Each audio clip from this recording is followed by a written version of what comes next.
আপনার কোন বন্ধু এরকম সেটা কমেন্টে জানিয়ে যাবেন, ঠিক আছে? ভিডিওটা দেখ। কারেন্টের বিলটা কি দিবেন না কারেন্টটা কাটি দিম? টাকা নাই। তাহলে কাটি দিম। হ্যাঁ, কাটি দাও। ওই বাড়িটা কার? ওইটা ওটা টুম্পা বৌদির বাড়ি। ঠিক আছে, কারেন্টের বিলটা কি দিবেন না কারেন্টটা কাটি দিম? দিম। ওই কারেন্টে হাত দিব না।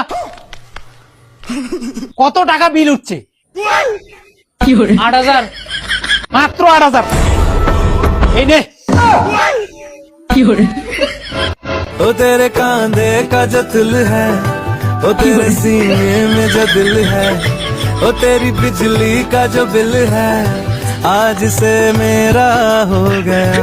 তাহলে নিজের বাড়ির কারেন্টের বিল দেওয়ার না বাস মানুষের বই নিয়ে আসে কারেন্টের বিল দিস। দোষটা হারাম তোর বউ যে খবরটা দেন।